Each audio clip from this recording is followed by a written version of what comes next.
کہ ان کی ابتدائی تعلیم میں اور خاندانی پس منظر کے اندر مذہبی اثرات بڑے گہرے تھے۔ بہرحال انہوں نے ایم اے کیا ہے غالباً 1897 میں، اور اس وقت کا کچھ اقبال جو ہے اس وقت سے لے کر 1905 تک کا اقبال، ایک طرف تو اس میں بھی نیشنلزم تھا، ہندی نیشنلزم، یہ نوٹ کر لیجئے۔ چنانچہ اسی دور کا اس کا ترانہ ہے، سارے جہاں سے اچھا ہندوستان ہمارا۔ آج بھی جو ہندوستان کا ریڈیو ہے اور ہندوستان میں حکومت کے زیر اہتمام اس ترانے کی جو ہے وہ بڑی سرپرستی ہوتی ہے، بہت اس کو جو ہے نشر کیا جاتا ہے، سارے جہاں سے اچھا ہندوستان ہمارا، ہم بلبلیں ہیں اس کی وہ گلستاں ہمارا۔ بلکہ اس زمانے میں ایک ایسا شعر بھی انہوں نے کہا ہے جس کی کہ پھر شدید ترین نفی بعد میں ان کے اشعار سے ہوئی ہے۔ انہوں نے ایک نیا شوالہ کے نام سے جو نظم لکھی کہ سچ کہہ دوں اے برہمن گر تو برا نہ مانے، تیرے صنم قدوں کے بت ہو گئے پرانے۔ اسی میں ایک شعر ہے کہ پتھر کی مورتوں میں سمجھا ہے تو خدا ہے، خاک وطن کا مجھ کو ہر ذرہ دیوتا ہے، خاک وطن کا مجھ کو ہر ذرہ دیوتا ہے۔ اس درجے گہرا انڈین نیشنلزم اقبال کے اندر بھی موجود تھا۔ لیکن جب اقبال انگلستان گئے ہیں، یہ 28 برس کی عمر میں انگلستان گئے سن 1905 میں، اور 3 سال وہاں رہے انگلستان اور جرمنی، اور بیرسٹری بھی کی، اور چونکہ فلسفی تھے پی ایچ ڈی بھی کر کے آئے۔ اس عرصے میں معلوم ہوتا ہے کہ اقبال کی قلب ماہیت ہو گئی۔ یہ میرا ایک تجربہ ہے، بڑا پرانا ہے، میرا مشاہدہ تھا۔ 1970 میں پہلی مرتبہ میں انگلستان گیا تھا، میرے چھوٹے بھائی وہاں زیر تعلیم تھے، انہوں نے بلایا تھا۔ وہاں میں نے دیکھا کہ یونیورسٹیوں میں پڑھنے والے ایک ایک P H D, 2 P H D کرتے ہوئے لوگ بیٹھتے ہیں، جمعے کے روز قرآن پڑھتے ہیں، درس قرآن ہوتا ہے، اور وہ ایک دوسرے سے قرآن پڑھ کے سنتے بھی ہیں تاکہ جو تجوید کی غلطیاں ہوں ان کی تصحیح ہو سکے۔ اور میں نے سوچا کہ پاکستان میں اس سطح کے لوگ جو ہیں کبھی اس قسم کی مصروفیت میں مبتلا مجھے تو نظر نہیں آئے۔ تو اس کا مجھے ایک اصل میں تجزیہ میرا یہ تھا کہ جن لوگوں کی بنیادی تربیت میں اور خاندانی اثرات میں مذہب کا ایلیمنٹ موجود ہوتا ہے، چاہے وہ ہندوستان میں رہتے ہوئے وہ زیادہ ظاہر نہ ہو، نمایاں نہ ہو، اس کے آثار سامنے نہ آئے، لیکن جب وہ ایک مخالف ماحول میں پہنچتے ہیں، اس مخالف ماحول میں ان کے اندر کا وہ چنگاری ان کی جو ہے وہ شعلہ بن کر بھڑکتی ہے۔ چنانچہ یہ معاملہ میں نے پھر بعد میں امریکہ میں بھی دیکھا، ہر جگہ دیکھا ہے کہ وہاں 2 نتیجے ہوتے ہیں، یا تو یہ کہ ایک آدمی ڈاؤن دی ڈرین گیا تو وہاں کی تہذیب میں رگا گیا شراب اور یہ اور وہ اور رقص اور سب یہ ساری چیزیں آ گئی، اور یا پھر جو بچ گیا جس کے اندر دین کا کوئی حمیت کا شائبہ تھا وہ پھر بھڑکتا ہے، پھر وہ ایکٹیوسٹ ہوتے ہیں، وہ کام کرتے ہیں۔ لہذا یہ معاملہ جو ہے علامہ اقبال کے ساتھ پیش آیا، اور خود انہوں نے کہا بھی ہے مسلمان کو مسلمان کر دیا طوفان مغرب نے۔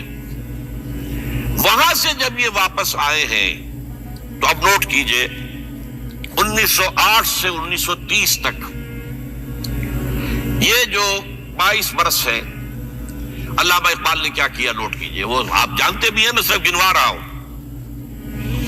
اسلام کے نظام فکر اور فلسفہ اور حکمت کو بیان کیا، اپنی شاعری کے ذریعے سے بھی، اپنی نثر کے ذریعے سے بھی۔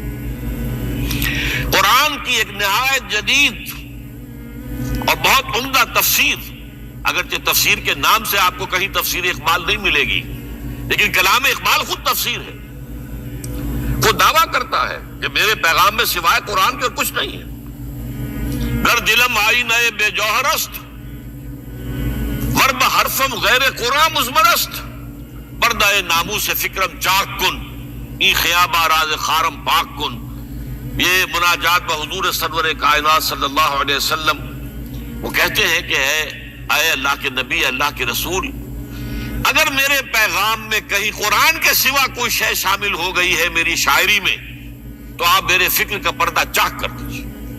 روز محشر خار و رسوا کن مرا، اور قیامت کے دن مجھے ذلیل و خوار کیجیے گا، اور بے نصیب از بوسہ پاکن مرا، اور مجھے اپنی قدم بوسی سے محروم کر دیجیے گا۔ یہ بات کہہ رہا ہے، اس کا دعویٰ ہے، اس نے جو کچھ کہا قرآن سے کہا، اس کی شاعری جو ہے میرے نزدیک، اور میں نے تو اپنی جو سورسز گنوائی ہیں کہ میں نے جو قرآن مجید کا فکر یا سوچ جو بھی آپ اسے کہیں، جو تھوڑا بہت مجھے میسر ہوا ہے، ان میں نے 8 اشخاص کو نمایاں طور پر بیان کیا ہے۔ 4 یہ ہیں 2 کے جوڑے، 2 ابوین ہیں، ابو الکلام ابو العلا مودودی، ابو الکلام آزاد۔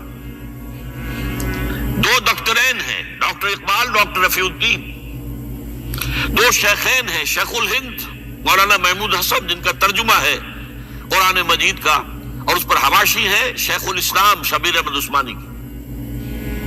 2 ہی ہیں مولانا فراہی اور مولانا اصلاحی، جنہوں نے قرآن مجید کے مضامین کے اندر جو اندرونی نظم ہے اسے واضح کیا۔ علامہ اقبال میری ایک بہت بڑی سورس ہے، بلکہ سب سے زیادہ گہرا اثر مجھ پر جو ہے بچپن سے جو ہوا ہے وہ تو علامہ اقبال کا ہے۔ 5ویں جماعت کا طالب علم تھا جب ان کا یہ شعر میرے ذہن میں کہیں چپک کر رہ گیا ہے، جواب شکوہ کا، وہ زمانے میں معزز تھے مسلمان ہو کر اور تم خار ہوئے تاریک قرآن ہو کر۔ پھر علامہ اقبال نے مغربی فکر پر شدید تنقید کی، بہت بڑا ناقد، اور خاص طور پر مغربی تہذیب جو ہے اس کی نفی کی۔ یہ سارا کام کیا، اور اس سب سے بڑھ کر وہ تجدید ملت اسلامی کا علم بردار بن کر سامنے آیا۔ اس نے خوشخبری دی کہ دنیا میں اسلام کے غلبے کا دور آنے والا ہے۔ ملت اسلامیہ جو اس وقت دبی ہوئی ہے، پسی ہوئی ہے، پوری دنیا میں پامال ہے۔ آپ کو معلوم ہے کہ پہلی جنگ عظیم کے بعد کیا صورت ہو گئی تھی؟ سلطنت عثمانیہ کے جب دھجیاں بکھیر دی گئی اور کولونیل امپیریلزم جو ہے پورے عالم اسلام پر حکمران تھا، پورا عالم اسلام جو ہے محکوم، اگرچہ یہ دبے ہوئے ہیں، پسے ہوئے ہیں، گرے ہوئے، لیکن ان کا دوبارہ غلبہ ہوگا، یہ ابھریں گے، ملت اسلامیہ کی تجدید ہوگی، اسلام کی نشأت ثانیہ ہوگی، اسلام کے روشن مستقبل کے مبشر بن کر علامہ اقبال سامنے آئے۔ اور ایک اور جو بہت بڑا کام کیا وہ وہی وطنی قومیت کی شدید نفی، بلکہ شدید کا لفظ بھی کافی نہیں ہے، شدید ترین نفی کی ہے، اس لیے کہ اس وقت وطنی قومیت جو ہے اس وقت مسلمانوں کو اپنے اندر انگلف کرنے کے لیے پوری قوت کے ساتھ زور لگا رہی تھی۔